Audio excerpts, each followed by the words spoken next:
নমস্কার, আমার আরেকটি নতুন ভিডিওতে আপনাদের স্বাগত। সকালে একটু চিকেন পকোড়া খেতে মন যাচ্ছিল, সেই কারণেই চিকেন পকোড়া করার মশলা না থাকায় বেসন, আদা, রসুন, পেঁয়াজ বাটা দিয়েই বানিয়ে নিলাম চিকেন পকোড়া বাড়িতেই। খেতে কিন্তু মন্দ হয়নি।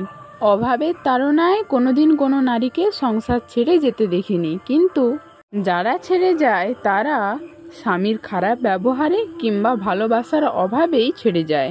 এই কথাটা হঠাৎ বলার কারণ একটাই, আমরা সকলেই মিথ্যা বলি। সকাল থেকে রাত অনেকগুলো মিথ্যার আড়ালে সংসার করি, আর সব থেকে বেশি মিথ্যা বলি ভালোবাসার মানুষগুলোকে, কান্না লুকাই। সবাইকে ভালো রাখবো বলে কত কিছুই না করি।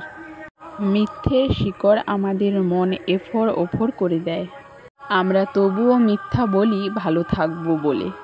এই হলো আমাদের সংসার। ছাড়ুন সংসারের কথা, চলুন বিকেলে একটু সুন্দর প্রাকৃতির মাধুর্য অনুভব করে আসি। বিকেলে সামাটের চাতাল থেকে ঘুরে এসে দেখি আমার মা তৈরি করছে তালের পুরপিঠা, সাথে সাদা পুরপিঠাও ছিল, নারকেল, কফি আর কলাইয়ের পুরও ছিল। এটা খেয়েই আজকের ডিনার সারলাম। ব্যাস এইটুকুনি। আজকের ভিডিওটি এই পর্যন্ত। ভালো লাগলে লাইক, কমেন্ট, শেয়ার করতে ভুলবেন না কিন্তু। ধন্যবাদ, শুভরাত্রি, সবাই ভালো থাকবেন, টাটা। দেখা হচ্ছে নেক্সট ভিডিওতে।